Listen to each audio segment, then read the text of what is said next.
areas.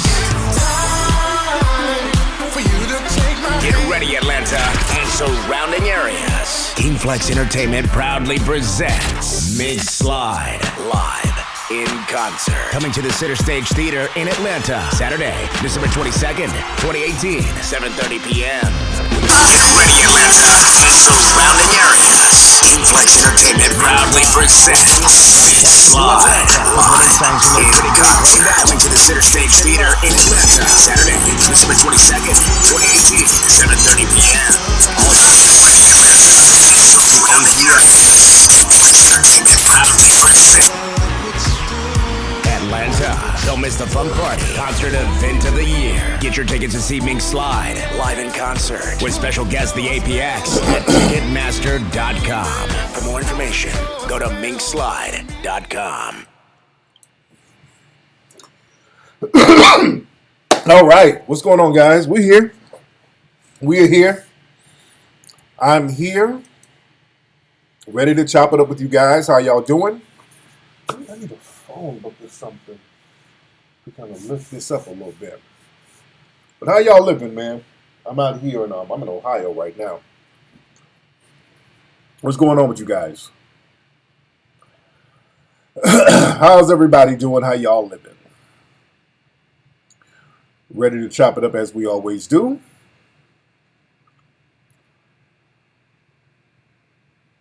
Shout out to everybody in the room. Is it fresh cut? I had a fresh cut a couple of days ago. Man, glad to have everybody in here. Like I said, I'm out here. Be alert on man. What's up, POV? Hilarious D. Let me shout out some of the families: Shafan Bay, Christine, Kenneth Boyette, Mac Molly, Janae Chambers, Ken Zader, Crowder. A lot of folks in the room.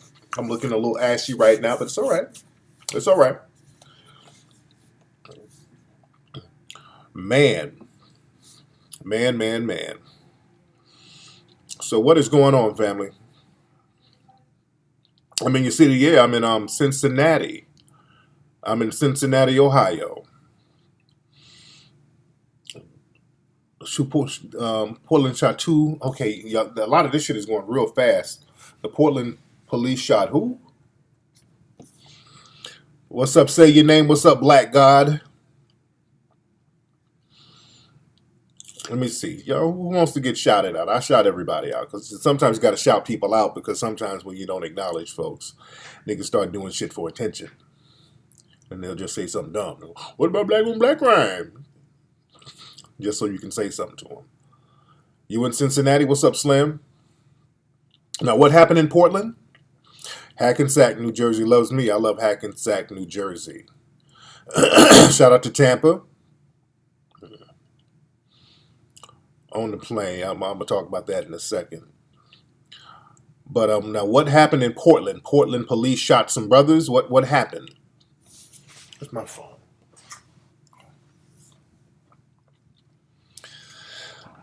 Excuse me. A lot of folks coming on in here. You from Portland? What happened in Portland? Please, somebody tell me. There's a lot of stuff going on in the chat room.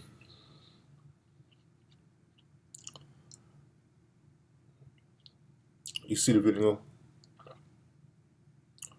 Phil from the Advice Show came out. What happened with Phil from the Advice Show? What happened? I don't know. Yeah, there's so much shit going on. Y'all explain it to me. What's going on?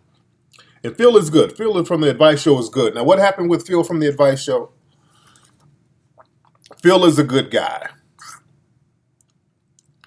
Something about him. They said that Phil from the Advice Show he has a white. Well, y'all niggas be saying that about me. So how true is it? Y'all niggas say peanut white. It's black than a motherfucker. And he mad because somebody said okay, that's niggas. Okay, that's just dumb nigga shit. I know his wife ain't white. I'm like, okay, that's the thing now, just to falsely say a motherfucker's white. Okay. That's just some niggas. And that's kind of gonna be what the theme of today's show is. We're talking about racial mask. Because what's interesting, niggas, and it's really a couple of trolling Negroes, but there are some people who are white and who do pass for black. We're going to get on that today. We're going to get on that today. What's up, D. Tubman? Shout out to everybody in the room. Man. Well, there's so much stuff to get into. I don't even know where to start, family. So much shit. By the way, you found out about me on Rock Newman. Shout out to my brother Rock Newman. Shout out to Rock Newman. Real good dude. I hope everybody has their tickets to see the Mink Slide concert. I hope everybody has their tickets for that in Atlanta. If you're in surrounding areas, I got people coming in from Minnesota. They hit me up. People coming in from Chicago to the Mink Slide concert in Atlanta, December 22nd. Go to minkslide.com. Tickets are very cheap. We made them affordable so everybody can come on, have a good time with us for a night, let off some steam, get your minds right so that we can go back into the field, so to speak. A lot of folks talking about Kanye West. Kanye West on Saturday Night Live. A train wreck. It was a train wreck. He did a couple of performances. One of the performances he did with Lil Pump, he had on these some water bottle outfits. The performance was just very lackluster. Then he came out on stage with the Make America Great hat and started doing one of the more incoherent speeches. And then the white supremacists are fake propping him up and making it seem like they're behind him, which they're not. And he's tweeting shit. He got on the stage talking about he's being bullied by the people in the back, and Kanye's throwing out dog whistles. Let me tell y'all something. Kanye, he's throwing out dog whistles to these alt-right people. Kanye they were booing him a little bit. Let me tell you something about this Negro. About all this Trump support shit that he's doing. You know why I think Kanye's doing all this shit? First he says he's in the sunken place, then he says he's not. You got to understand the mind of a coon. Do you know why this Negro is doing all this stuff? All this buffoonery? He needs attention, but it's deeper than attention.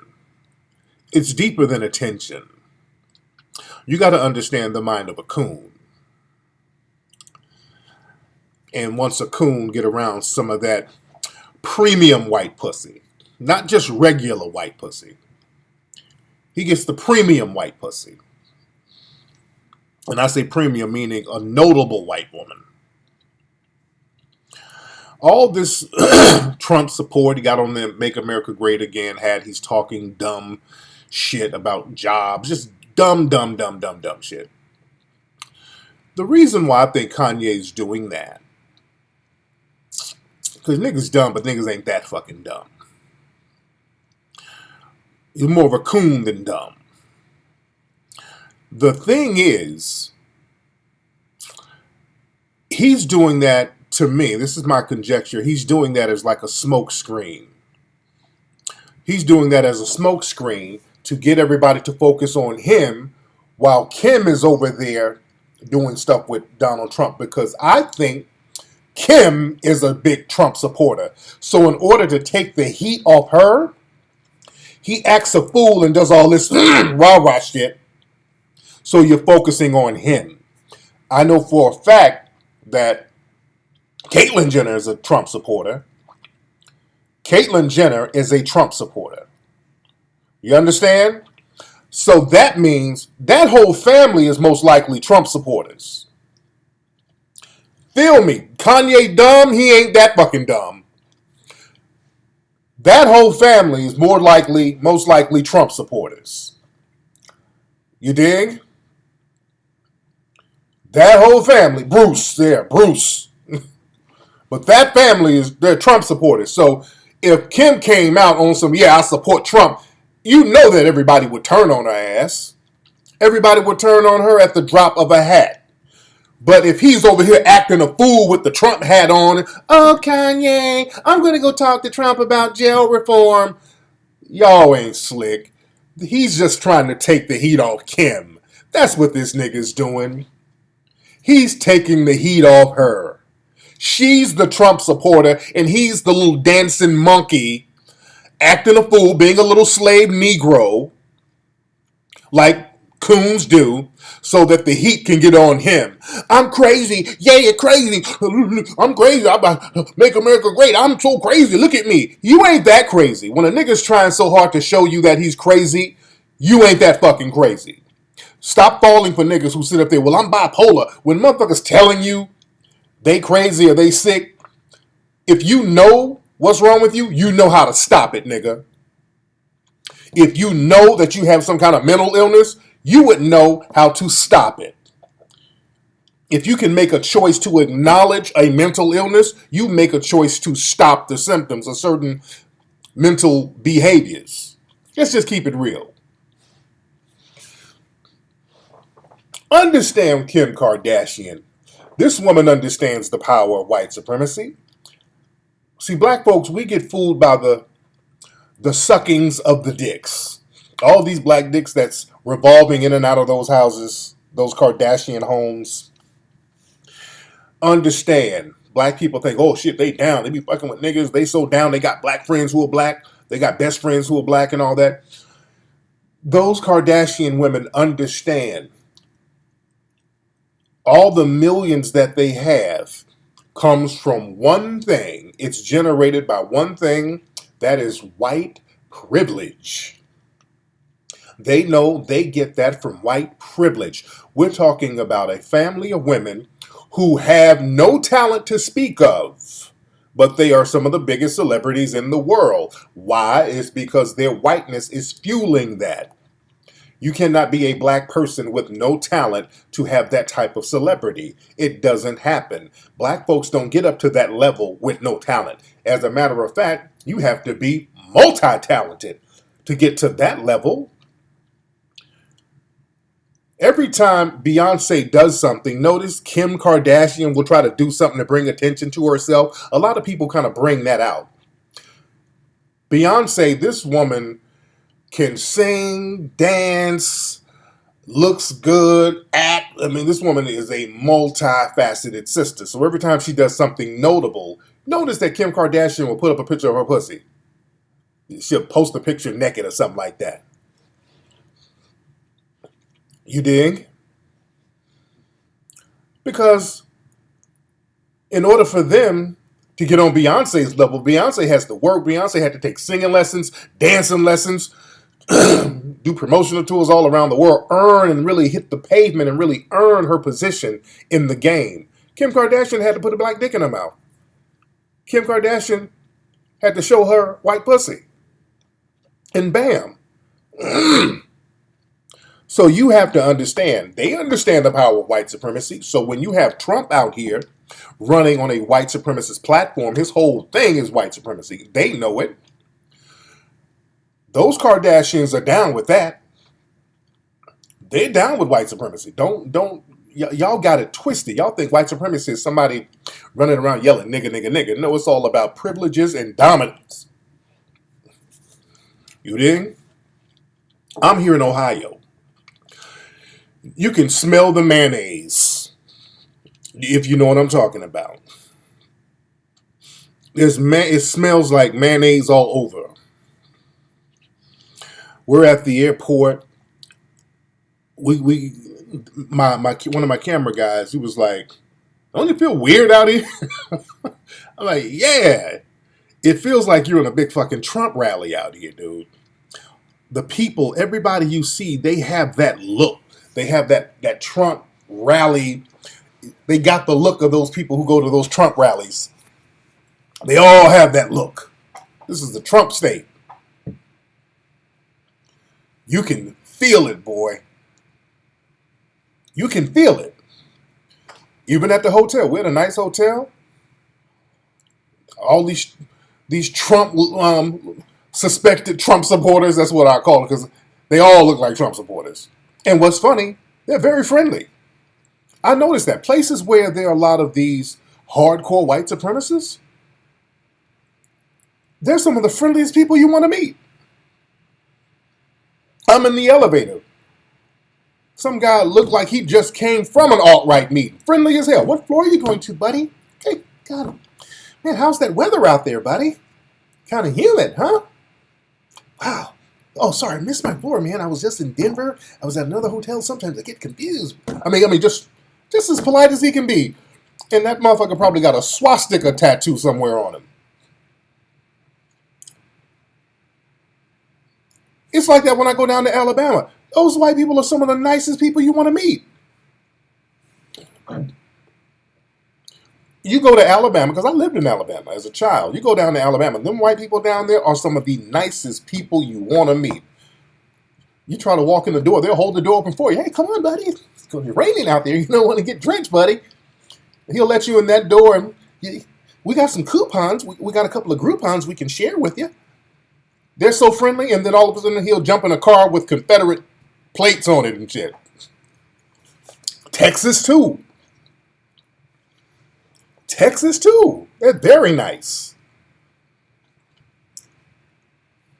They're extremely nice. But boy, when it comes to social dominance, they're going to make sure they're on top. When it comes to resources, land, wealth, privileges, all that is going to be on their side, so they're comfortable. They're like, well, shit, ain't no niggas live around me. We done funneled all the Negroes over there in the little housing projects, and we control them. We control the jobs. So, yeah, I can afford to be friendly to some random Negroes. And that's the thing that confuses black people. This dude is real friendly to you. You're like, damn, he's cool as hell. And he's a Republican? Oh, damn, Republicans ain't so bad. He's cool than a motherfucker. He's cool until you move next door to his ass. Move next door or move in the same neighborhood. That's when things will change. You dig? They're cool until you have to sit up in first class with them. Then they're going to start asking questions. Just like today. When I was on the plane here, I posted a picture of the lady next to me. I didn't show her whole face. When I'm already sitting in my chair. I'm in the very first seat in first class. I'm in the very first seat. So, people are coming in, and then, I don't know who's going to sit next to me. So then this middle-aged, well, not, I would say, some of them women be looking older. Shit. She looked 60. She looked like she could have been 65. She looked like she might have been 65, 64, 65. So that means she could have been, her real age might be 23. But she got on the plane. She got on the plane. Yeah, this is my seat? Okay, good. And I had my headphones on. And I saw she was an older white lady. I said, okay, all right, I know it's coming. Let me count it down. Listen, let me count it down. I know it's coming. I already knew. I would say it took 45 seconds. It took 45 seconds.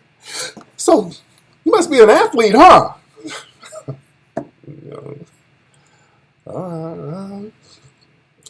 I laughed it off. Nah. Then put my headphones back on. I said, okay, there we go. Let's get that on out the way so this motherfucker ain't just sitting here waiting to ask me. Just get it on out the way so she won't fuck with me no more. All right? So no more questions. Nah, I ain't. My headphones on. There you go. All right? You got it out your system, lady. It took 45 seconds, nigga. I ain't even exaggerating. I already knew she was going to go there. It took 45 seconds. I already knew. They gotta know. I'm telling you, they gotta know. They gotta know. You know? Because that'll make them feel better. If first of all, it's like, okay, why is a black person here in first class with me. It's always, that's what they're thinking. Why is a black person in first class? So he's black, he's tall, he's an athlete. You know, because if I tell her what I really do, you know, I'm an advocate against systematic white supremacy. Then all of a sudden, doom, doom. Can I go talk to the pilot? She'll go have a conversation with the pilot. You dig? Yeah, I'm gonna have to move my seat. Yeah. I'm sitting next to, I think he's Al Qaeda. So then they go lie snitching on you. You dig?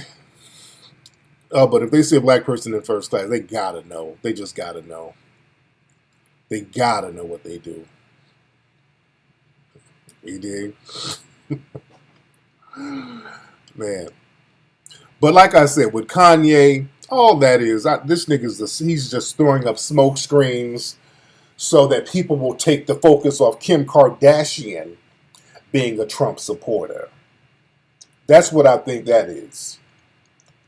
That's going to take the heat off her being a Trump supporter. So she's always sneaking over there having these little meetings. You notice every time Kanye does one of these stunts, Kim is over there having a meeting at the White House with Trump. Every time Kanye is doing this, doing some rah-rah shit, don't miss that. Don't miss that. Don't miss that at all. You dig? Because last time he was doing all that buck dancing and cooning for Trump. Then, a few days later, she had a meeting up there about prison reform. You dig? So understand the mind of a coon. Understand the mindset of a coon. The thing is, a lot of black people, we haven't figured out that cooning, there's no safe haven in cooning. And I've talked about this many times before. There is no safe haven in cooning whatsoever. And also what black people do, we get into this thing where we like to lie to ourselves. Because people play a game of hiding behind racial masks. Black people do this, and white people do this. We need a Coons documentary, Real Talk. And as a matter of fact, in Hidden Colors 5, we're going to talk about that. We're going to have a little section about that. Shout out to everybody giving to the Melanoid Ministries. Also, everybody below, we got the Patreon page. So everybody, because a lot of people are always asking how to support. You guys can hit the Patreon page and keep supporting. That's a very gracious thing, and I respect that. Oh yeah, by the way, I've been posting up some of the old crispy videos on Twitter. Because sometimes I watch some of those old crispy videos and I be laughing my fucking ass off. Some of that shit is hilarious. I got to get another crispy page on Instagram. The human crispy had it taken down, but I'm going to get another Instagram page for the crispy puppet. Some of that shit is very, very funny. You dig? And let me get my phone. For those who haven't seen it, let me show the commercial for the Mink Slide concert that we're doing. Let me show y'all real quickly for those who have not seen it. And you can get your tickets at minkslide.com right now, ladies and Get gentlemen. ready, Atlanta and surrounding areas. Get ready, Atlanta and surrounding areas. King Flex Entertainment proudly presents Mink Slide live in concert. Coming to the Center Stage Theater in Atlanta, Saturday, December 22nd, 2018, 7:30 p.m. Whenever I'm with you. Mink Slide is bringing the funk party to Atlanta, performing songs from their critically acclaimed album, Egyptian Musk. Also performing special guest, the APX. Atlanta. Don't miss the fun party. Concert event of the year. Get your tickets to see Mink Slide live in concert with special guest the APX at Ticketmaster.com. For more information, go to minkslide.com. All right. All right. That's it. So you guys get your tickets at minkslide.com, ladies and gentlemen. And also, if you got Spotify and if you got all that good stuff, you guys can listen to the album. If you got Spotify, if you got Tidal, but everybody, if you got Spotify, go bump that shit on Spotify. Bump that whole album. The album is Egyptian Musk. We're thinking about doing another video, family. What should be the next video for the album? All the people who have heard the album already, what should be the next video for the album? You got Tidal? Yeah, it's on Tidal. You dig? Man. Post the crispy meat. I gotta find that. Pleasure and Passion. Doing much. Why is Peanut texting me? Hold on. Yes. All right. Satisfying, Pleasure and Passion, got that. Okay, y'all just naming every song on the album. You know, no, I'm going to do a white supremacy class. I'm going to do a white supremacy one-on-one class. I'm definitely going to do that. I'm going to do a white supremacy one-on-one class. But again, we're talking about people who hide behind racial masks. That's the theme of today's show. And I say that because part of the refinement stage of white supremacy is white supremacists denying whiteness. And that's a trick. And we got to stop falling for that trick. A lot of white supremacists will pretend to be minorities. They will pretend to be people of color. That's a trick of the white supremacist. And they will outwardly lie to you, but they know what they are and they know what they identify with. But like I said, they will outwardly lie to you and tell you there's something else. They'll tell you there's something more exotic in order to seem like they cannot practice white supremacy against you. And when black people hide behind racial masks, black people lie to themselves. Black people tell themselves, well, I'm biracial, I'm Puerto Rican, I'm Dominican. You dig? So black folks will sit up, we like lying to ourselves behind racial masks. And the white supremacists, they lie to you. And they lie to us. And we got to know how to thwart those lies and not fall for those lies. I did see that thing on Vice. I saw some of it about black identity extremists. I did see some of it. I did see a piece of it. All right, shout out to Houston. Yeah, Tiger Woods, he's a great example.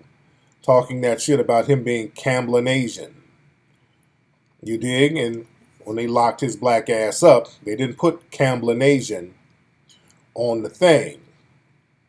They stated black. They were very clear, nigga.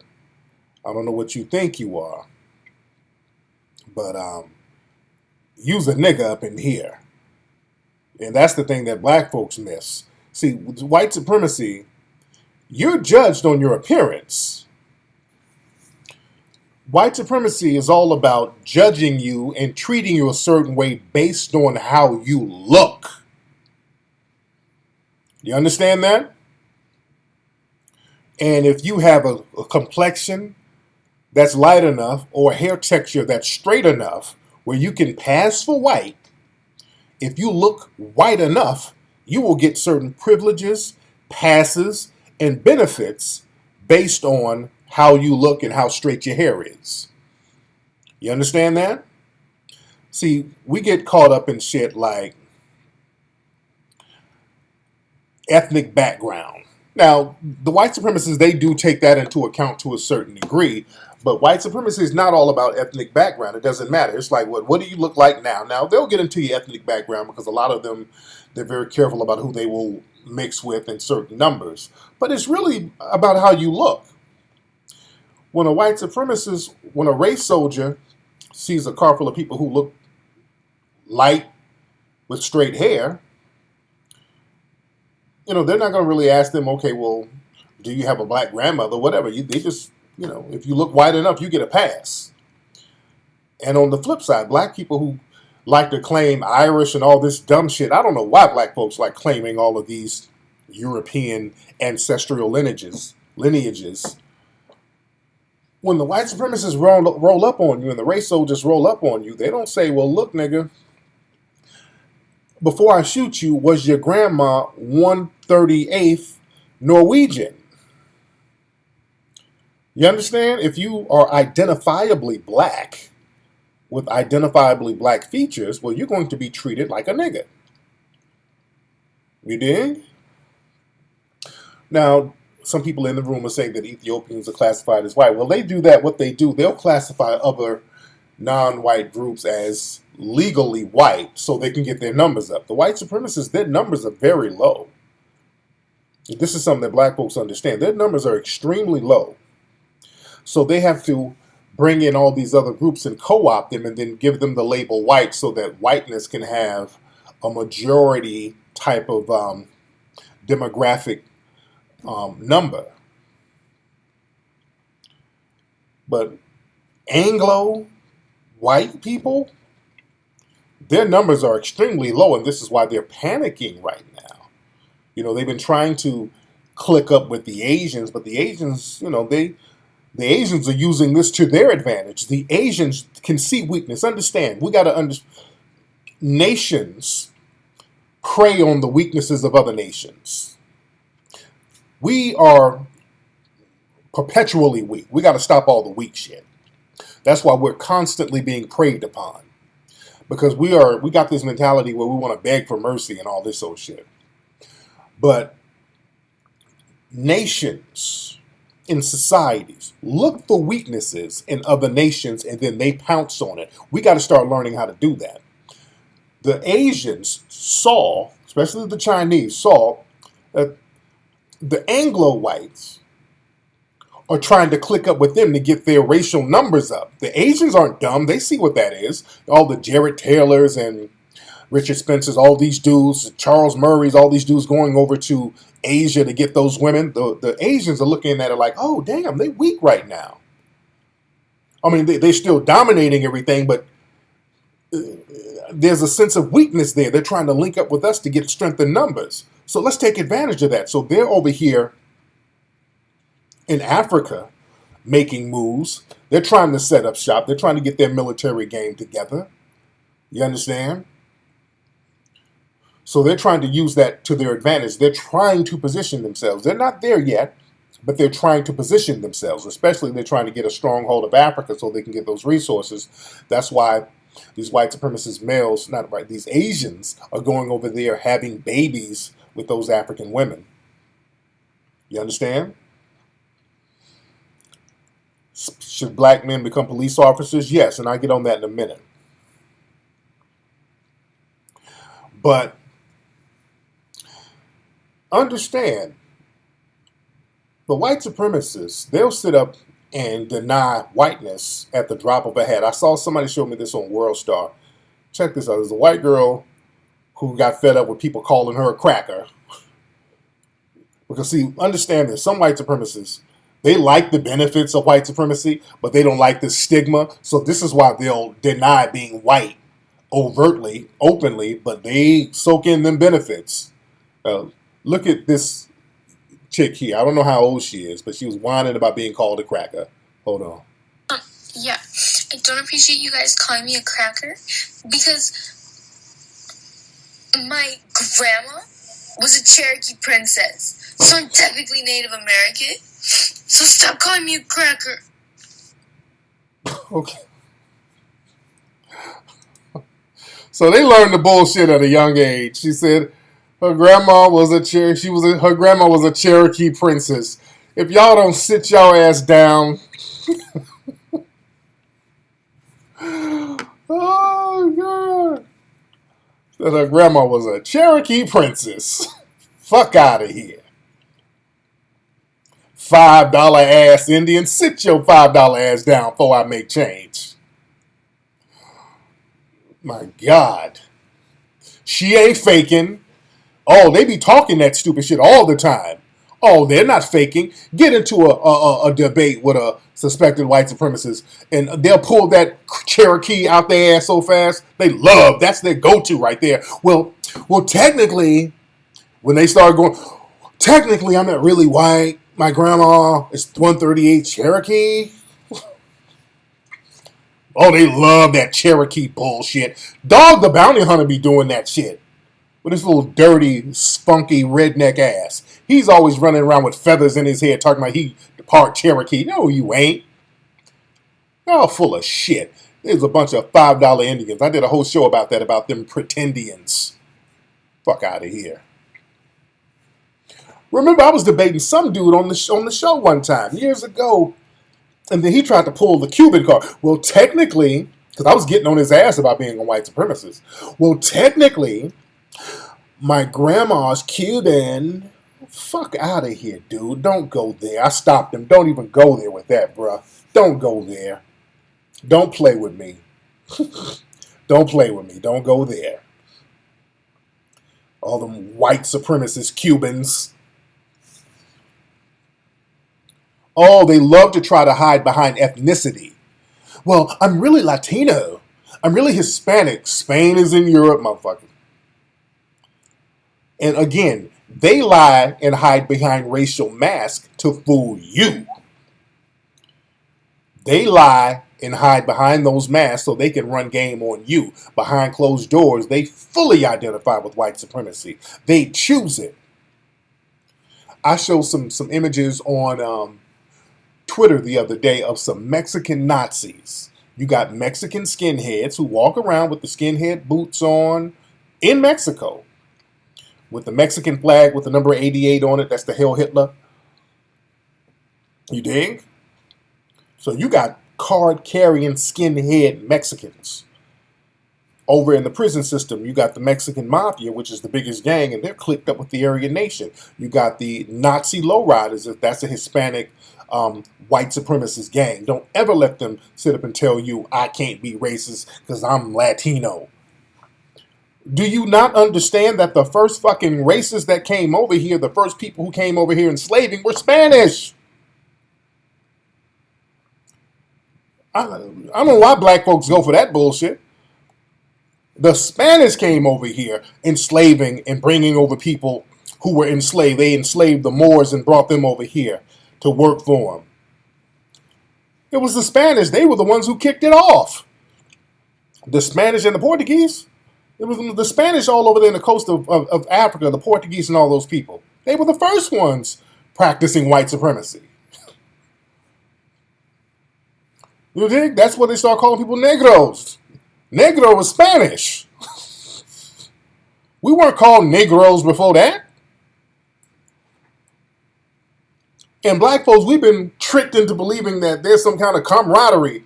They were the original enslavers. Spain was racist as fuck. I've been all over Spain. So you understand the history.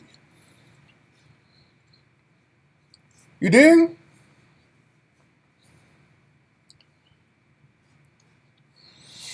Well, read the Columbus, those diaries and the stuff from his son and how they describe the people. And dude, it's real heavy.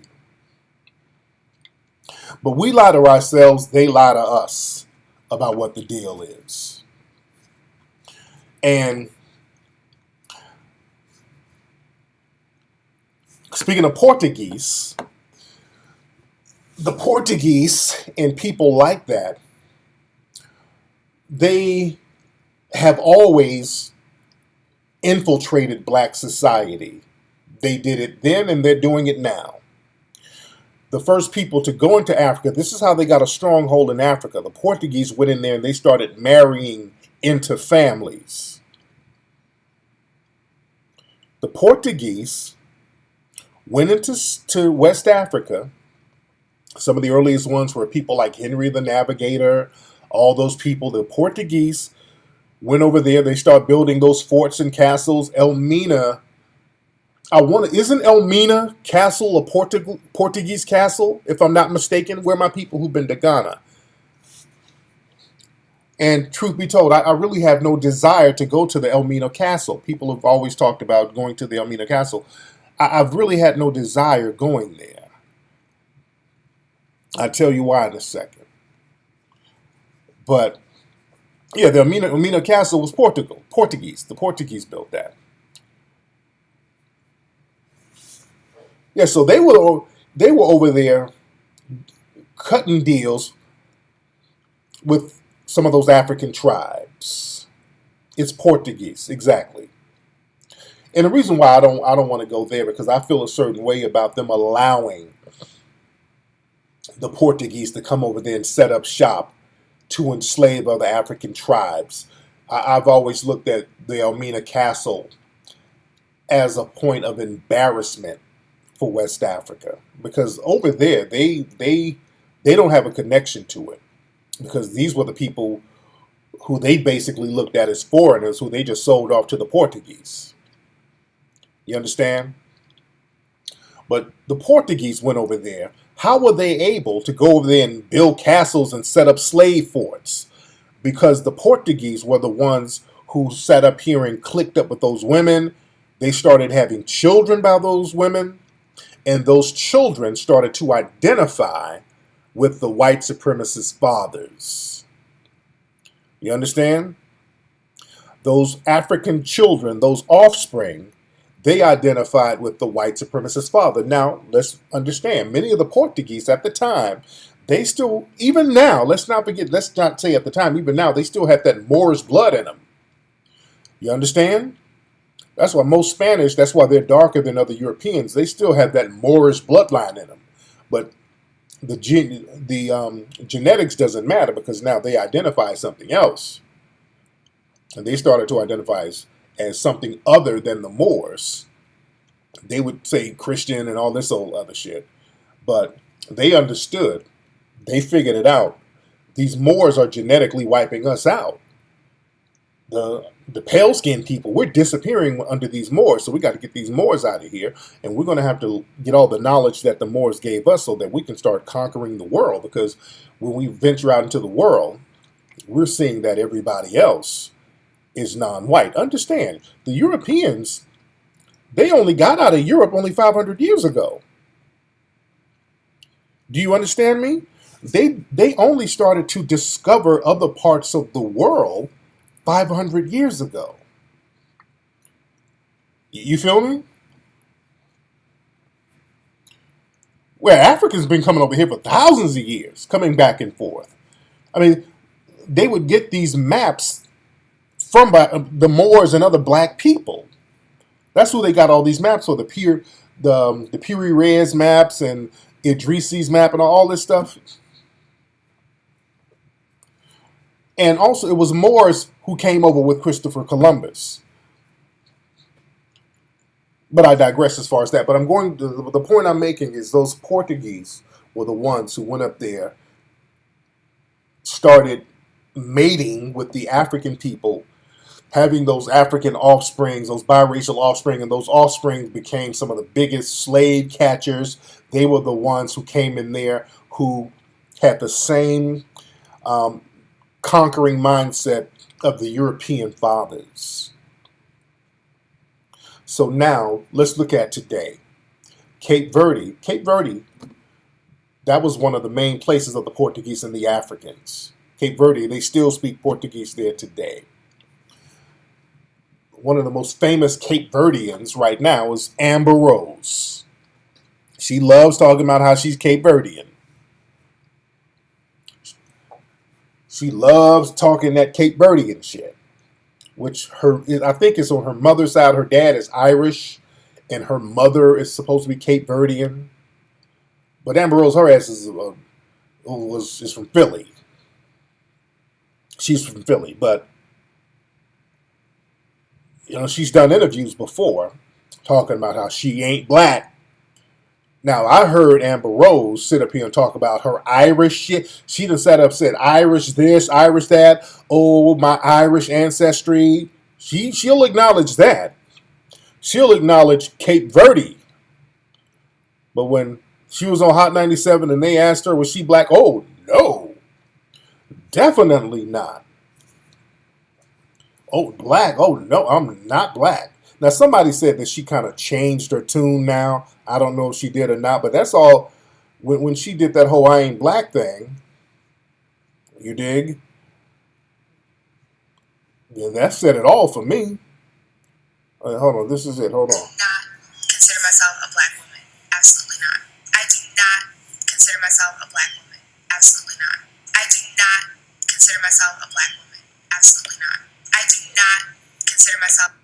All right. Could y'all see that? Could y'all see it? Was it up too high? Hold on. Let me play it again. I do not consider myself a black woman. Absolutely not. I do not consider myself a black woman. Absolutely not. I do not consider myself a black woman. Absolutely not. I do not consider myself. All right. So that's her in her own words. So people don't think I'm just putting words in her fucking mouth.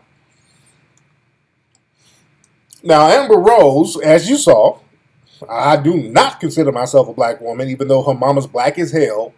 And Cape Verde is literally off the coast of Africa. It's literally a bunch of African people on that island. But, oh, Lord, no. Not black. I do not consider myself a black woman. Absolutely not. And Amber Rose has come up off black society. White society, they haven't propped her up. She got her come up off black society. Whenever issues that affect black society come up and black celebrities and black people are discussing it, I always notice Amber Rose is, instead of talking about all these issues that everybody else is talking about, she's throwing up pictures of her coochie hair. When there's a police shooting or there's a major protest, she got her titties out. When there's some injustice for black women or whatever, she busting it open. She go out of her way to not say anything about issues facing the people who she's come up off of. Black people, we've been feeding these folks for years. We feed these people. We are their come up. They say nothing about black issues that affect and harm black people. They keep their mouths shut. And this woman has a black son, by the way. But when Cosby got thrown in jail, Amber Rose had all the smoke. And I talked about this on the last show. I'm not going to beat it down again. But, people called her out for talking like she wished Cosby would die and all this. And then she doubled down. And let me read her tweet that she put up the other day about the Bill Cosby thing, because she doubled down on it. She said, hold on 1 second. This is what she said. I like to have truth to power. Okay. Now she says she's tired of people defending Cosby. Okay. Where is it? Come on. It's been removed. Okay. Okay. It looked like she done deleted it. They done got on her ass so much. Okay. Then K. Michelle done blasted. People are getting in her ass now. Hold on. I'm looking at this. A lot of this stuff is still developing. K. Michelle got in her ass. K. Michelle said, annoying, you have no room to speak on Bill Cosby or black man for that matter, being the only thing you've done is suck dick. Shout out to K. Michelle. Shout out to K. Michelle. K. Michelle, I fucks with you now. This is K. Michelle going in on. The sisters are going in, and that's how it should be. K. Michelle said they love to fucking destroy our people. Y'all so gullible. Y'all sit there and help them. Real talk. K. Michelle said I have no love for rapist or the demeaning of women.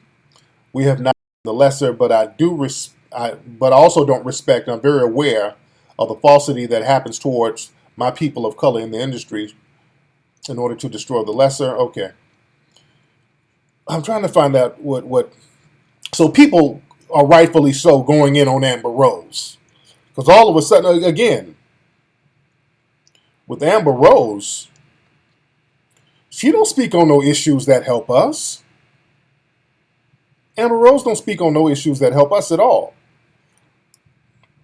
Where is that quote of hers? I'm trying to find the last tweet Amber Rose made about Cosby. I guess so many people are getting in on her ass.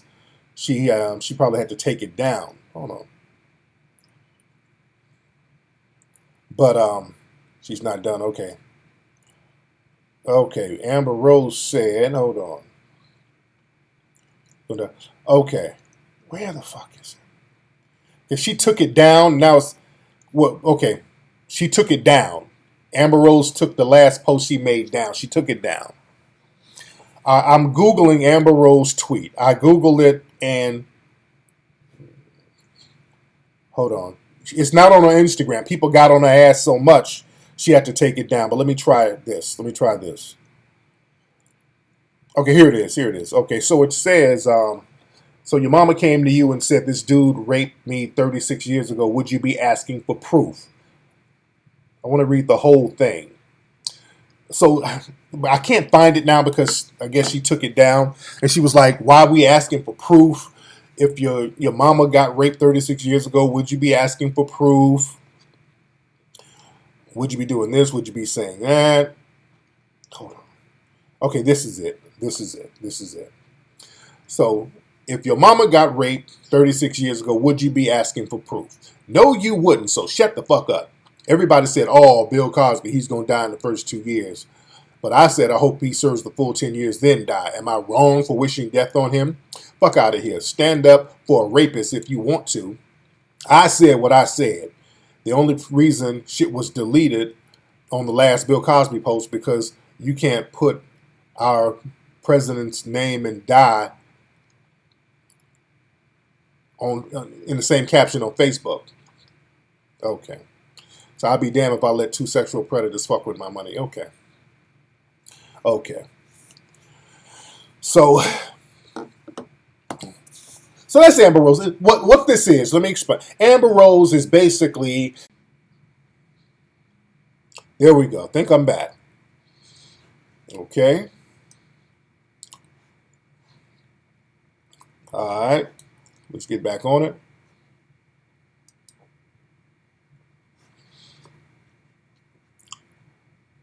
All right. All right, I'm back. I'm back, guys. Everything good? I'm back. I'm back. I'm back. Okay, I got offline for a quick second. Let me try something, guys. All right, I'm back. I'm back. Let me try something. Let me try something, guys. Hold on. Let me see if this will work. Okay. All right. All right, I'm good. I'm good. I'm good to go. All right. Got it. All right. Now, where was I? My thing started acting up. The hotel, the hotel Wi-Fi is trippy. My thing started acting up. Now, I'm good to go now? I'm good? All right. Now, what was the last thing I said that y'all heard, family? What was the last thing I said that y'all heard? I was talking about Amber Rose. Okay, I was talking about how Amber Rose was, she made that post talking about if that was your mama who got raped or said she got raped, would you be asking for proof? Because I put up some very interesting posts that ask some very significant questions. See, we got to start breaking stuff down and not letting the white supremacists tell us what to think and then jump on it. I put up a couple of very simple posts asking questions so people can't start doing the dumbass attacking. Let's ask questions. I said very simply, can somebody show one of those accusers where it was proven that Bill Cosby raped him? That's a question, and there's a question mark on it. That's a very legitimate question. If people, especially some of these Negro bedwenches running around talking about serial rapists, because this is what white mommy does, yell serial rapists. And let me tell y'all something. You notice it's that same crowd, those Negroes from the Root, the Blavity Blacks, the Griot, Ebony. It's always those wannabe white supremacist females, because that's what it's all about with them. Oh, am I still buffering? What am I doing? Oh, I'm still here. I'm here. Notice it's all, that whole crowd. Deep down, what it is with them, they want to be like white supremacist females. They want the same privileges of white supremacist females. They want the power to falsely accuse niggas of shit so they can flex their power on them. They want that same type of power and privilege. They want that same power and privilege. You dig?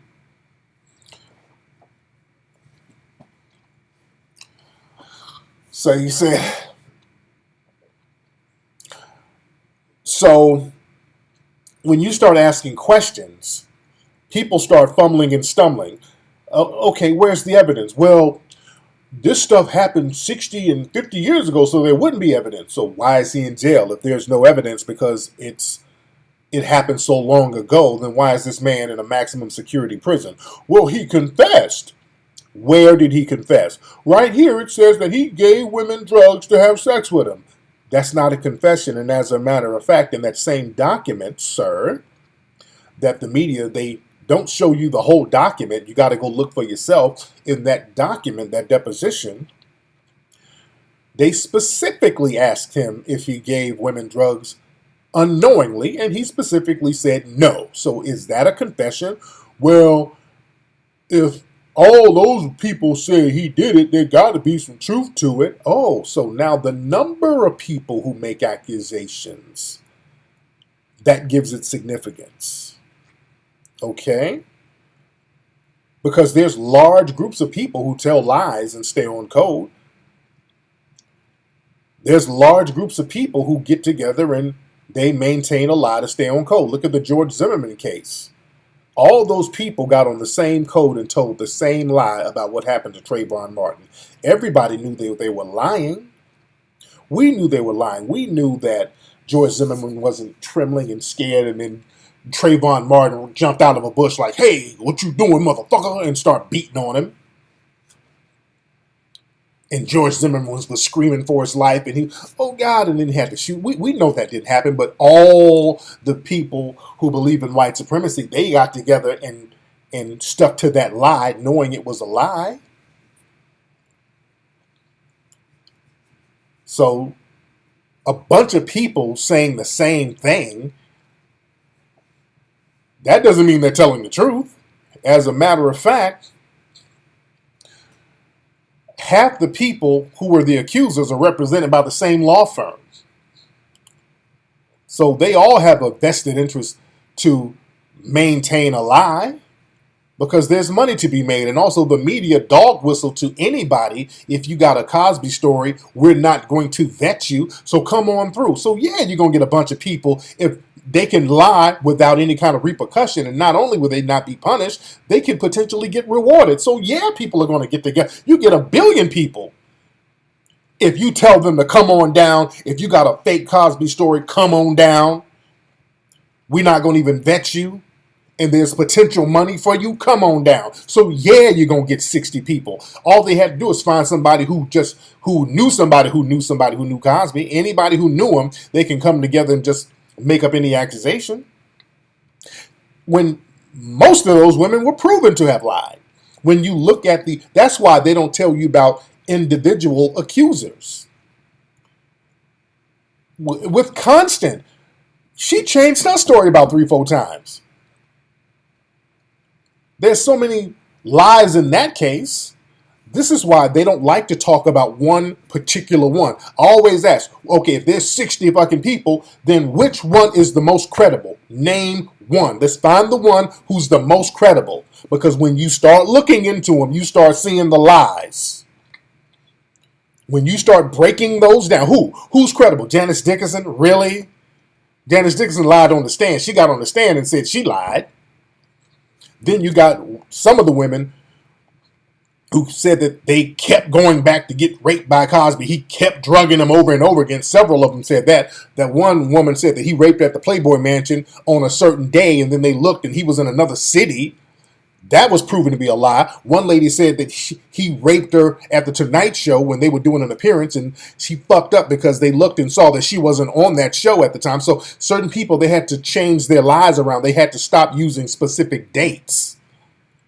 Because early on, they started saying specific dates and they immediately got debunked. So they had to change the hustle up. See, there's a lot of shit about that case y'all don't know. They had to start saying, well, I don't know. It was around this time. I don't know. It was so long ago. It was around this time. So you got to ask questions. But the thing is, you got a lot of these bedwenches and mammies out here who just want to be like the white supremacist female. They don't care about no damn justice. So all of them running around yelling rape, rape, rape, serial rapists or whatever. Many of them are just trying to be like the white supremacist females that they covet so much. Real talk, Abdullah. Haji Abdullah. A lot of the women even couldn't make it past the detective questioning. Some of these women, their own management came out and said, hey, she lying. Don't know. Look, I ain't about to fuck my name up. She lying.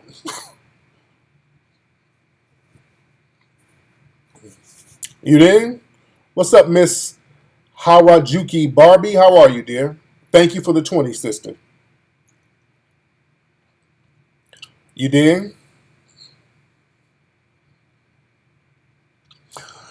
But this case was such a farce. You know, the appeal is coming.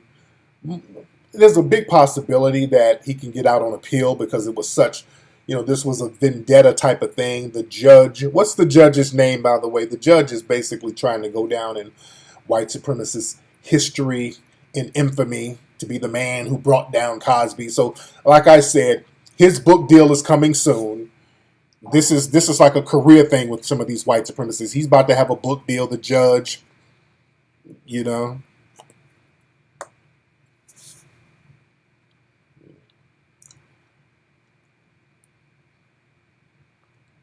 But you got people, and this is what we're going to break this person down right here. Jamila Lemieux,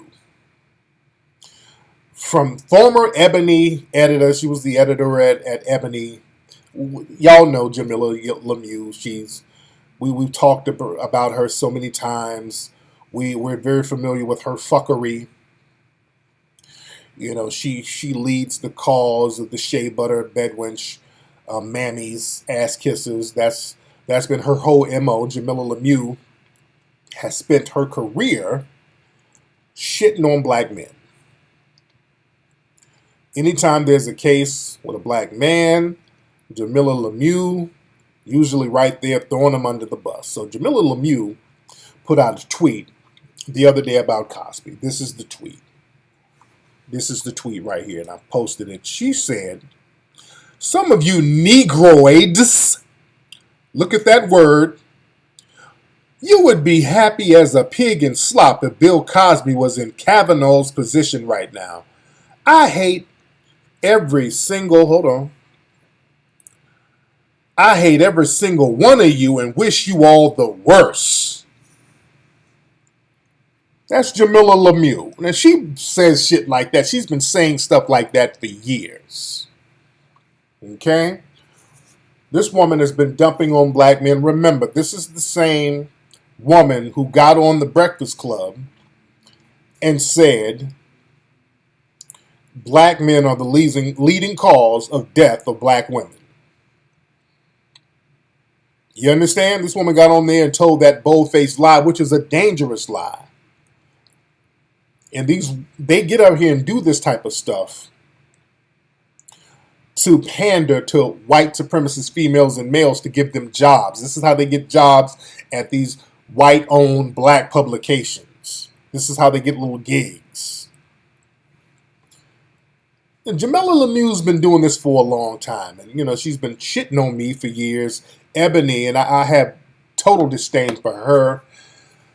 Her and some people at Ebony years ago, she and some of those, is about 20 writers wrote negative articles about me when I had one of the Hidden Colors films coming out. So there was somebody from the top orchestrated that. She's also said some very interesting things, like her dad used to be a Black Panther, and her dad said that Hidden Colors was remedial, and her dad, the Black Panther, has said things about me that was somewhat negative. And, this woman has a complete hatred for black men. I started wondering, I'm like, wait a minute. For somebody, her dad is a Black Panther, but she has a lot of hate for black men. That's very interesting. That's odd. That's very odd. Then I started looking into her background and her dad.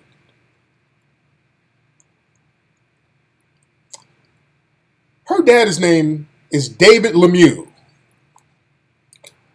Her dad was a Black Panther. David Lemieux was a Black Panther. Very interesting thing about her dad. Her dad was actually in the movie The Spook Who Sat by the Door. Her dad is a real light dude who could pass for white, but he claims that he's black. Feel me on this. Let me show y'all. This is Jamila Lemieux's dad. Many people for years thought that her dad was a white dude. In the movie The Spook Who Sat by the Door, there's a scene where he's in the movie explaining that he ain't white, he's not passing, he is black. This is Jamila's dad right here. All the yellow niggas, right? Look, man, I am tired of that. I am not passing. I am black. Do you hear me, man? Do you understand? I am black. I'm a nigga. You understand me? I was born black, I live black, and I'm gonna die probably because I'm black. Because some cracker that knows I'm black better than you, nigga, is probably gonna put a bullet in the back of my head. That's her dad. That's David Lemieux. They called him Pretty Ricky. That's her dad. Her dad is basically a white dude passing for black. You think I'm playing? Oh, y'all know I'm the receipt king now. Come on. Y'all know I'm the receipt king. Hold on. Oh, y'all, I'm not playing? Hold on. I'm the receipt king. Okay. This is the same guy in the movie in Jamila when she was a kid. That's the same guy in the movie in Jamila when she was a kid. All right? That's David Lemieux. And this is a more recent picture of him. This is her and her dad more recently. Same dude. Her and her pops. Now do you see where that shit comes from? This woman's dad, is her dad a white dude passing for black? No wonder. No wonder this woman has all types of venom for blacks. Her mom is black. Now her dad, right now, he wears them white dudes be wearing them fake dreadlocks. He has to make them fake dreadlocks in order to look black. But he claims that he's Haitian. He claims that his mother is white, and I think the dad is supposed to be Haitian. That's what they're claiming. That dude looks like a straight up white dude. He looked like a straight up and down white man. You understand? Yeah, Lemieux was French. That's Haiti. Those Haitians were French. So understand, just because somebody say they're Haitian don't mean they're black. There are white people who live in Haiti.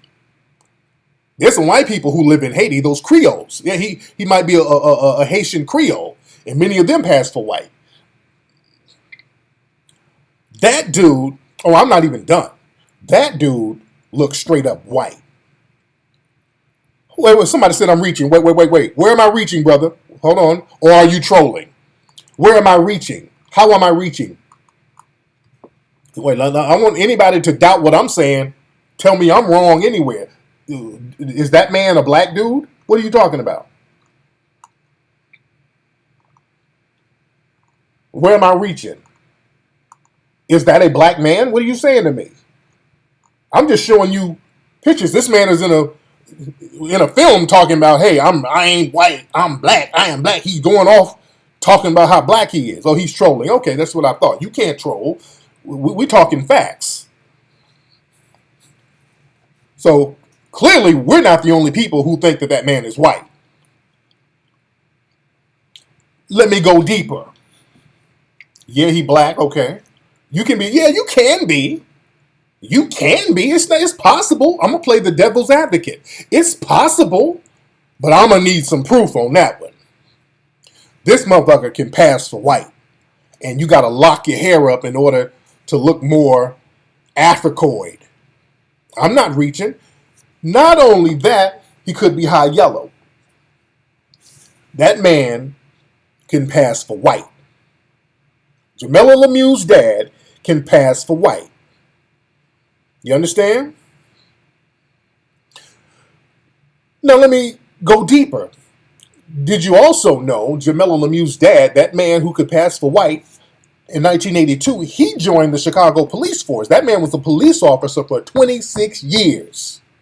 Jamila Lemieux's dad, who could pass for white, was a police officer in Chicago for 26 years. Now, I want y'all to think about that. Let's put two and two together. These are facts that I'm saying. Whoa, Vicky's dad. Yeah. Jamila Lemieux's father, who couldn't pass for white, who was in the Black Panthers in the late 60s, early 70s, when dark-skinned Black Panthers were getting murdered, put on trial, assassinated, looked at as a terrorist organization, looked upon as the greatest threat to national security, some of them having to go into exile in other countries. Her dad, who was right there in that mix, all of a sudden, they let him on the police force?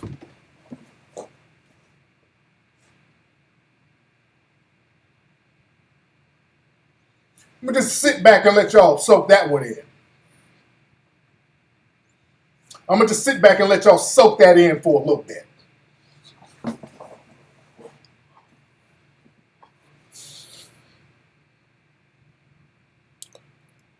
I'm gonna just let y'all soak that in and put two and two together.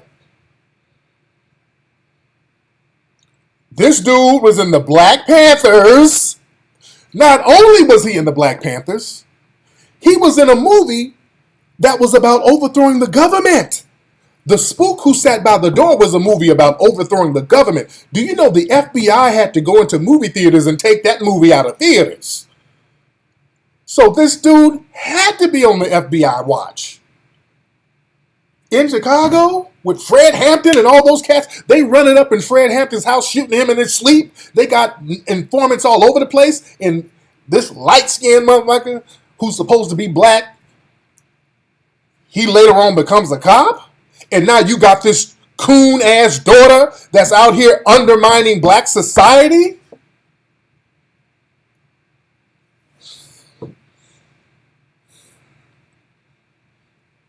Because now, let's look at the offspring of yours. You can tell me whatever, but look at what you raised. Look at what this dude, this Black Panther who became a cop, who looks white, look at what he raised. His daughter's out here shitting on black society. What y'all think? What y'all think? What that look like? His daughter takes every opportunity she can to shit on black people.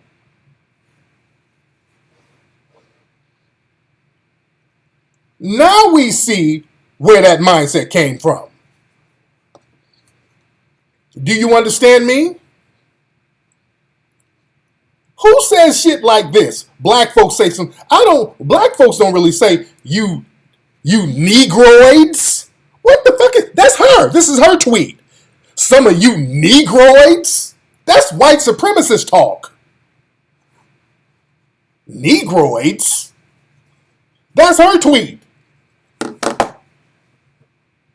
Now we see where that's coming from. You were raised by a zaddy.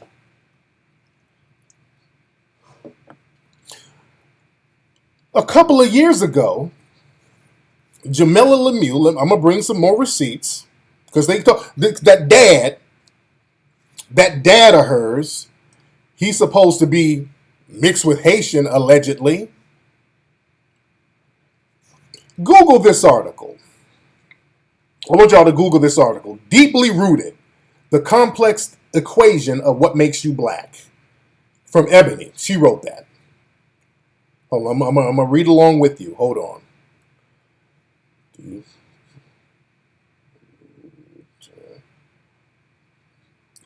Look that article up. I want y'all to read with me. Oh, I got more receipts. I want y'all to join me. School is in session tonight, guys. All right. Article from Ebony Magazine. Deeply Rooted. I want y'all to read along with me. This is class. Look up this article right here that Jamila Lemieux wrote. What year was this? She did this. What year was this? It doesn't have the year. Y'all tell me if y'all can see the year. I'm on my phone. She might have done it a couple of years ago. But what Jamila did, she did her DNA test with 23andMe.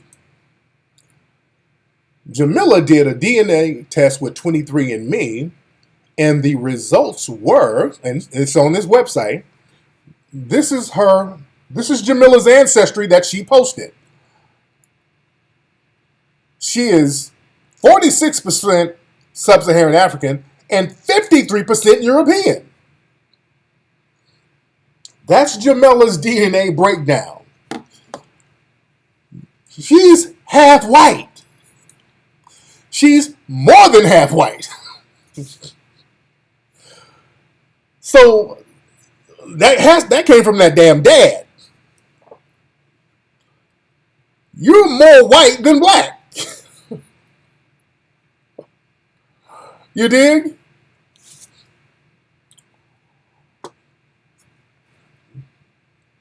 So that questions that dad. Somebody said, like my wife? Yeah, my wife is half black, half white. But we know that the mom is white. We ain't saying that she's Creole or nothing like that. She ain't passing. All right? We know my wife's white. My wife's mom is white. We know that. She ain't passing. That's the point here. That's the point here. Do you understand? That's why when they say that light-skinned dude is supposed to be black, nigga, where? Because looking at her own DNA test is telling a lie on that one. You dig?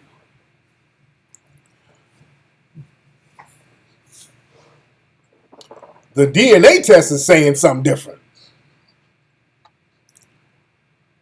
Man. Yeah, that man got a lot of white up in him. If you 53% white, what is he? What's his percentage? You dig?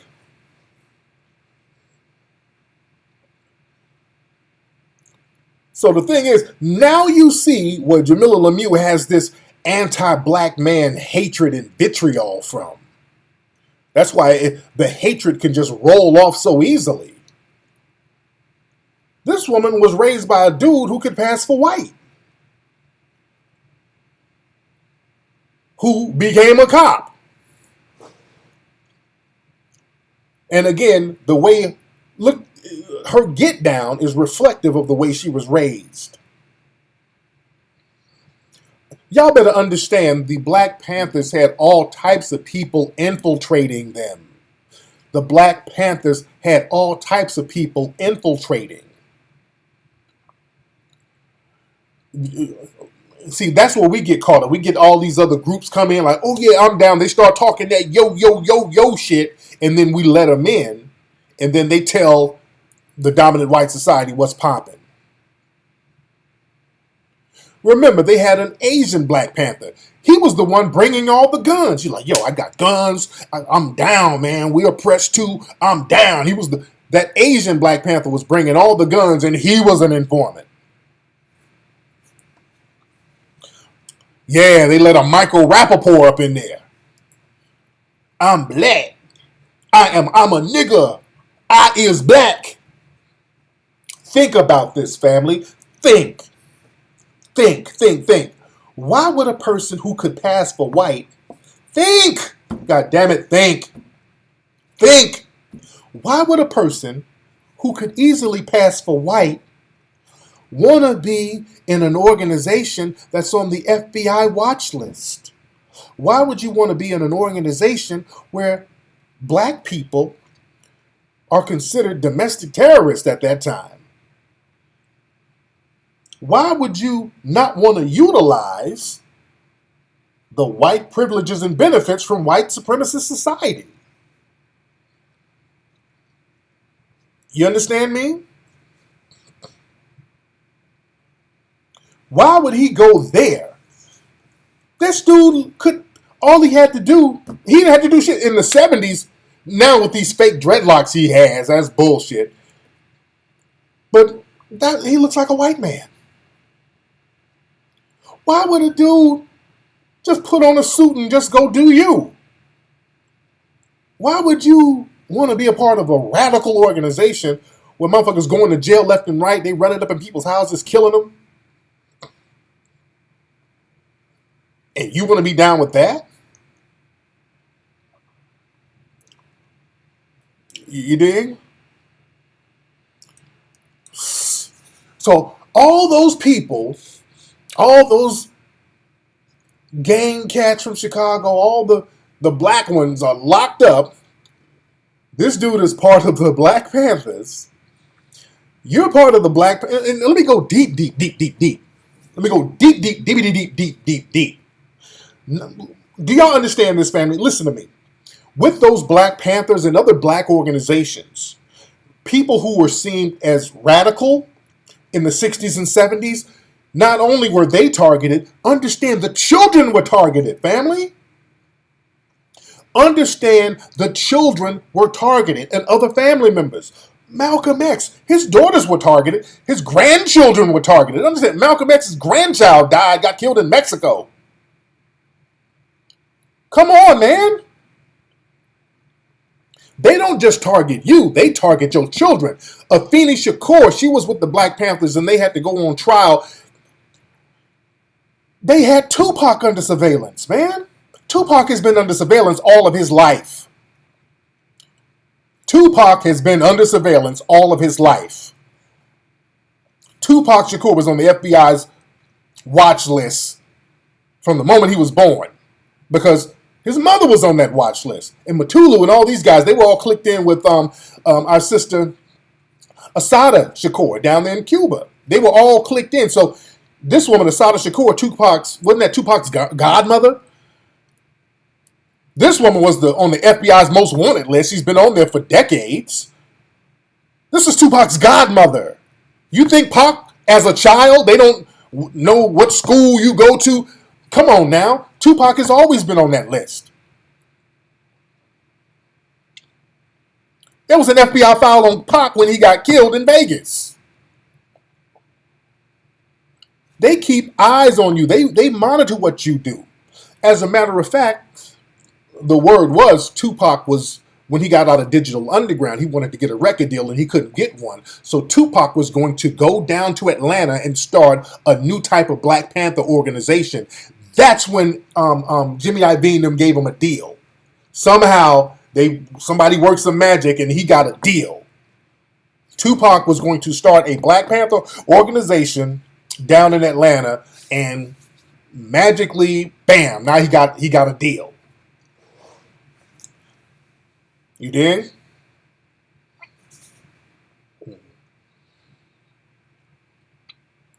So we know that the children of these people are targeted.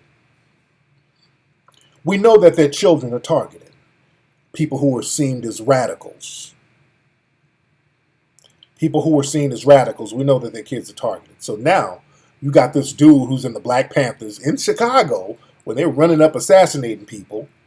Not only does he become a cop, now his daughter, Jamila, is writing for one of the oldest black publications. So now she's the editor. They put her as an editor of a black publication that could possibly influence many, many people. I'm going deep here. Come on, y'all got to start putting two and two together. So the fact that they're comfortable with that, that means they must have been on the take for a long time. Am I making sense? I'm trying to put this thing and make it real. Your dad is supposed to be this rah-rah nigga who was down with the Black Panthers. Then all of a sudden he became a cop, and now you writing for Ebony? When Tupac is in the fucking grave and Malcolm X grandkids are all under surveillance, and they didn't remember there was some type of thing where they were trying to say that Malcolm's daughter was trying to plot against Farrakhan. So they've been monitoring the offspring of these people for years. Yeah, the FBI watch me. I know they watch me. I know they watch me. I go out my house and just take pictures of different cars parked outside my house every day. Fuck it. I know y'all watching. Shit, ain't nothing to... Y'all go get me some damn Happy Meals. If y'all gonna do something, go get some for these fucking kids. You dig? I know they watch me. As a matter of fact, I took a picture the other day outside my house. I'm like, y'all are just not subtle at all. You know, every day y'all see on my Instagram, I post different vehicles. That's every time I come home, there's a new vehicle outside my house. There's a water truck. Then there's a cable truck. This is the other day. Now there's a Terminix. This is the other day. Right. A pest control truck. All right, motherfucker. So my neighborhood must have all types of ants, roaches, pizza deliveries, water problems. I mean, every fucking day they're delivering something right in front of my house. Okay.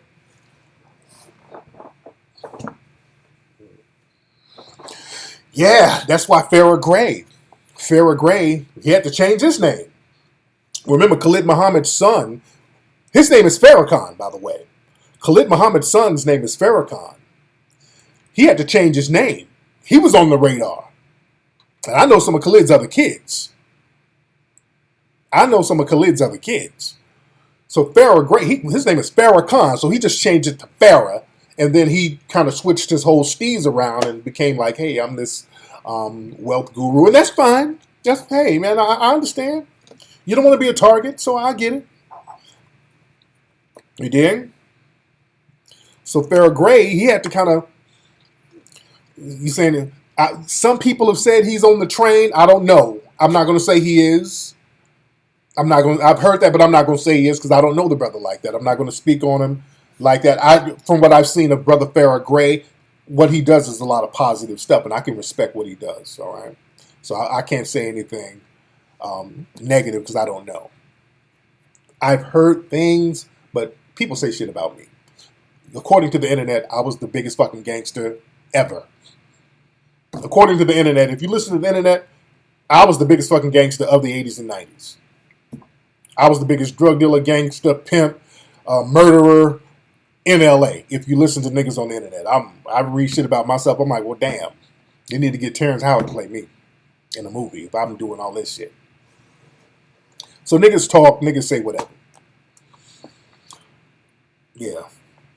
But yeah, Farrah Gray's name is Farrakhan. You dig? So, you know, everybody can't be like, you can't be like a Khalid Muhammad. Khalid Muhammad was, you know, that brother was raw. But, you know, he became a target. They tried to kill him once, and then they finally got him with that whole brain aneurysm thing, which we always say some funny style about that. But, you know, they shot him in the leg. They got some coon nigga to shoot him. And hell, Farrah Gray almost got killed. Understand, Farrah was with his dad when he got shot. You dig? Yeah, if you listen to the internet, I'm Tookie fucking Williams. Man. But again, when you look at Jamila Lemieux, her dad is in the Black Panthers. They ain't some rah-rah ass dudes. And now you writing for Ebony, doing the bidding of the white supremacists by shitting on black society. So that kind of shows what was happening in that household. Now we see why your dad don't like Hidden Colors, because a lot of white people don't like it. You feel me? A lot of white people don't like it.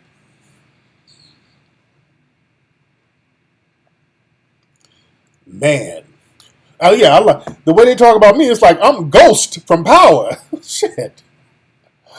Damn. Oh yeah, you know I'm gonna bring receipts. So now when you look at the Root and Ebony, when you see Jamila and her whole ilk, now you see. Now you see where that mentality comes from. Now you see why Ebony has all those zaddy worshiping articles. You notice that? Right when Jamila got in there, all those zaddy articles, get you a white man, get your swirl on. Zaddy is the best. 8 ways to date Zaddy, all that shit. Now you see. Now you see. You see?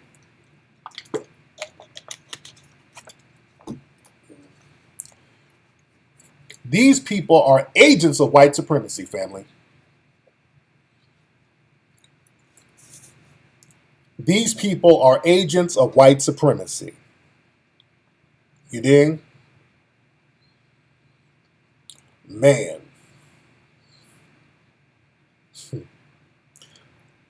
That's heavy. So we gotta look at the people who are around us and see what their agenda is. Who is this? That's Sonetta. Shout out to Sonetta. Sonetta's hitting me up.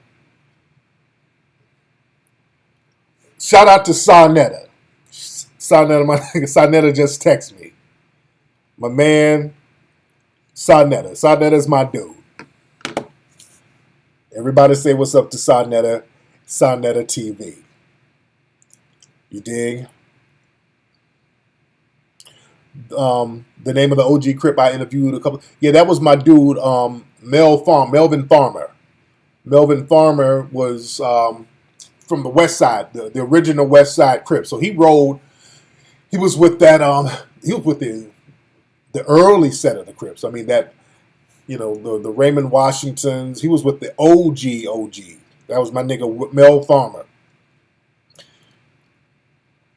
Yeah, that was Melvin Farmer. And a lot of the OGs, they be wanting me to bring them on, and they want me to do movies about them. A lot of those dudes from that area. I kind of wanted to do something about Raymond Washington. His life was interesting, and I wanted to do something about, there was an OG gangster named Craig Munson, who became a well-known bodybuilder on the streets of L.A. Craig Munson was a big, huge fucking dude. Straight up gangster, though. So he was in the Avenues. He was the leader of the Avenues, which were basically like a precursor to the Crips in L.A. And I've always wanted to ask some stories about things that I've heard on the streets of L.A. About Raymond Washington tried to get into the Avenues, and I think I heard that Craig Munson jumped him, and that's when Raymond Washington formed the Crips. But it's real heavy shit back then. But Craig Munson, he's still alive too. He's still alive. He's an older dude, so he's kind of mellow now. But he was like, that motherfucker looked like Hercules back in the day. This was a big, swole nigga.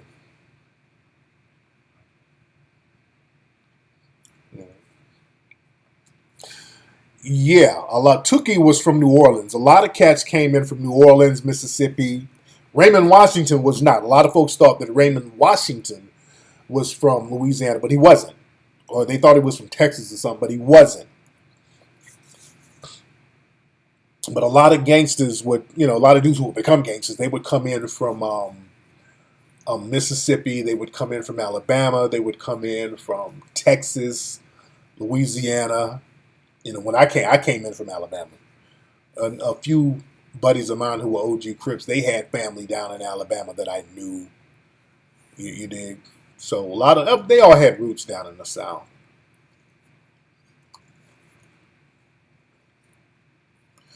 Yeah, Tookie is definitely from Louisiana. No, he was from Louisiana. Tookie was from Louisiana. Yeah, Tookie was from Louisiana.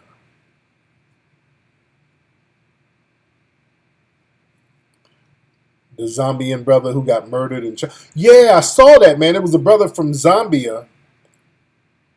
And he was messing with it. He was in China. He was dating a Chinese lady, and they killed his ass. They beat him to death with some poles. Shout out to Birmingham, Alabama. Shout out to West End. But yeah, they beat this brother with poles, man. These they act the same way as the white supremacists act about those women.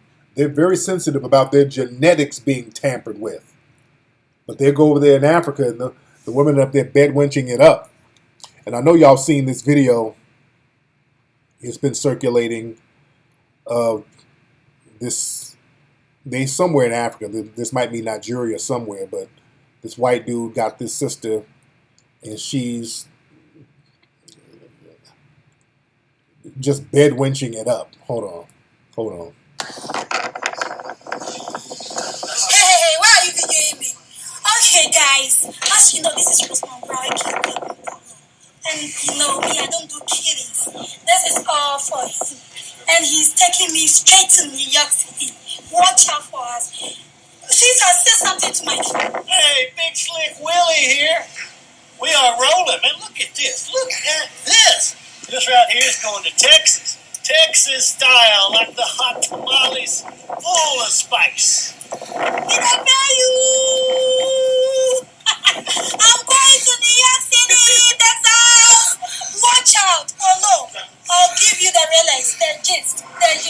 If my West is really doing jobs and he's taking me far, I'm going places. Kiss, kiss. Mwah. That right there is going to be the next writer for The Root. So there's some white trick over there. She's bedwenching it up, and I'm not trying to beat up on my African brothers and sisters, but understand. Do y'all know she's high? No, that's bedwenching. Now imagine when he brings her over here, if he brings her, because he might just be finessing her dumb ass out of some pussy. But just imagine, she's a good-looking sister, by the way. I won't take that away from her, but imagine them bringing her over here. Imagine her coming over here, getting a job at The Root, being the next Lovey. You understand? Do you know she's going to be she's already willing and able to do the bidding for White Daddy. She's already ready. She's already ready. She will do anything to get over here with Zaddy. She's already ready. You dig?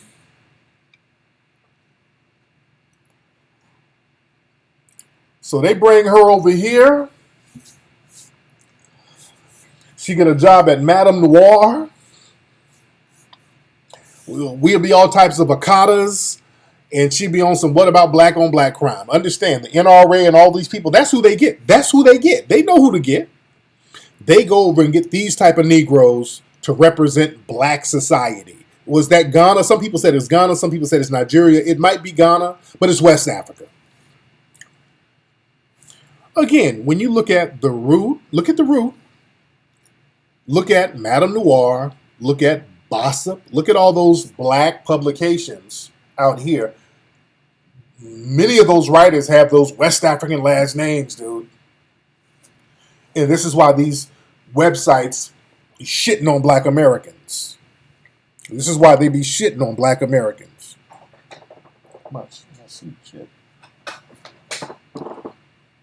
Because these women can't wait to get, and not just the women, some of the dudes do, some of the dudes too. Media takeout with a dude, we know that's a African dude who owns that. But again, and we got our bed wenches here, but over there, boy, they can't wait to show Zaddy how they gonna show out the minute they get over here. Oh, they're waiting, willing, and able to get over here so they can shit on us. Does she get a job at Nordstrom's? Oh, they got better things for her than some damn Nordstrom's. No. A bed wench like that, they're going to put her in a nice position. No, she's going to get a supervisor position. Oh, no, they're not going to put her on the bottom. No. Zaddy's going to put her in a nice position somewhere. Shit. Yeah, the spirit is broken because over there in those countries, you know, the white supremacists on one side destroyed everything, destroyed the economy. So the people have to use everything they have to do to come up. And with those African ladies, bed wenching. That's how they come up. Bed wenching that's the wave. Bed wenching is the global wave now. These women can't wait to be bed wenches. A lot of them, boy, they get over there the minute they touch down to Europe. I saw some documentary, some news report, but some of these women, the minute they get to Europe, they go find a white man to knock them up so they can have an anchor baby. I mean, literally, they go, the first white dude that'll fuck them, they go there and have an anchor baby. And that's because, and I always put it on the system of white supremacy. This is why we got to acknowledge it so that we can do something about it. See, we don't want to, you got to slap niggas around to get them to acknowledge it. A lot of niggas don't want to acknowledge it. And then when some people do acknowledge it, they start talking dumb shit that they ain't going to do. Man, what we need to do is build us a Wakanda. All right, nigga, let's get the building. Yeah. Then niggas they start talking about shit they ain't gonna do. That's another thing black folks gotta get off of. Man, what we gotta do, man, we gotta start going over there and getting all that gold and them diamonds. All right, let's do it. Well, I got this child support first. All right, now you niggas explain it. What we, those what we need to do niggas. Hey man, what are we gonna do to replace white supremacy with justice? Well, what we need to do is go over there and get all that cobalt from Uganda, and then we can monopolize the market on the cobalt. Okay, good. Now, who do we sell that to? Well, I don't know yet, but what I need to do, once I get some of the cobalt, I'm going to have to get me some rims on my car, and then what I will do then, we're going to have to start practicing Hebrew Israelite spirituality. Then they start talking about something else. Then they start getting into something else. Niggas talk a good game, but when it's time to go out there and start executing, niggas start flipping the script. What we need to do, you know what, fuck it, we need to be banging on these crackers. That's what we need to do. Fuck all that shit. Let's bang on them. All right, well, how come you ain't banging on them? Well, what happened was I was roller skating. I twisted my knee. So I can't bang on them like I supposed to. I need y'all to bang on them. All right, nigga.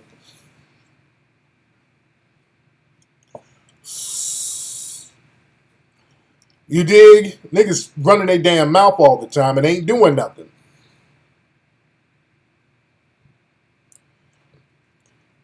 And people be hitting me up like, hey man, what we need to do is understand that we are the original Hebrew Israelites. Okay, and what? And we need to spread the word. Hold on. There you go, I'm back. We is the original Hebrew Israelites. Man. And by that, you mean what? I'm just saying what we need to do is acknowledge that talking in circles, prison nigga talk. It's prison nigga talk. Yeah, it went off a lot. I know the stream is kind of janky right now. All right. So a lot of folks, shout out to everybody in here. How many of y'all coming to the Mink Slide concert December 22nd in Atlanta? I want everybody to come through from all cities. Just come on down because I really want to focus a lot on doing the movies. So many people have been wanting us to do a live performance. We'll do the tour sometime in 2019, but I really want to focus on this movie. But so many people have been wanting us to come and do a live performance, so I'm just kind of doing this for the Mink Slide fans. We'll do one big show in Atlanta in December, and then earlier 2019, when I'm getting close to finishing the film, then I can focus on doing a bigger tour. But we're just going to do one big show down in Atlanta on December 22nd. Because it takes a lot of time to get all these venues and all that shit together, and I really want to, get this movie knocked out. So, everybody definitely come to the Mink Slide concert in Atlanta, December 22nd. Yeah, Atlanta. I love Atlanta. Atlanta is the perfect city for the concert, man. And it's gonna be right. It's nice, man. It's gonna be right before Christmas, so everybody will be off work. It's on a nice Saturday evening, so everybody can fly in Friday, fly in Saturday morning, drive in. Everybody come on down. The tickets ain't number $35. You dig? So it's affordable. Y'all can bring the whole family. We clean. Ain't nobody gonna be twerking on stage and no shit. We got some sexy dances that the guys can watch, but it's gonna be clean. We're gonna have a real good time. My family, my funk family, the APX, is going to be there rocking out with me. You dig? And let me show y'all the commercial one more time. Get ready, Atlanta and surrounding areas. Get ready, Atlanta and surrounding areas. King Flex Entertainment proudly presents Mink Slide live in concert. Coming to the Center Stage Theater in Atlanta, Saturday, December 22nd, 2018, 7:30 p.m. Whenever I'm with you. Mink Slide is bringing the funk party to Atlanta, performing songs from their critically acclaimed album, Egyptian Musk. Also performing special guest, the APX. Atlanta. Don't miss the funk party. Concert event of the year. Get your tickets to see Mink Slide live in concert with special guest the APX at Ticketmaster.com. For more information, go to minkslide.com. Here it is. Oh, we're going to have a good ass time down in Atlanta, family. We're going to have a ball down in Atlanta. So everybody go to Mink Slide right now, minkslide.com. Get your tickets right now.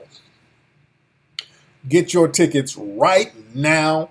Also, that commercial is going to be airing in Atlanta next week too. So we're going to get it in. Anyway, let me get up out of here. I got to call my lady, see how she's doing. But man, thank everybody for tuning in. Go to hiddencolorsfilm.com, hiddencolorsfilm.com if you haven't seen all the Hidden Colors films. Also, go to 1804movie.com to see the movie 1804. We're looking for a DJ. If you're in LA and you're a DJ, you can go on the road with us. That'd be great. We're looking for a DJ, and we're still looking for a keyboard player. Y'all know one Negro keyboard player we found. He called and he was ready, and that nigga called me the day of rehearsal. Man, I forgot I had a funeral to play today, man. So we need another keyboard player in LA. Email me info@tariqelite.com if you're in LA. Don't waste time. People, even if I say this right now, do you know niggas will still email me? Hey man, I play keyboards. Hey man, come to rehearsal. Well, I'm in Las Vegas. Black people, stop doing shit for attention. See, niggas just do that shit for attention. We got to get off that just doing any goddamn thing for attention, wasting people's time just so you can get temporary attention.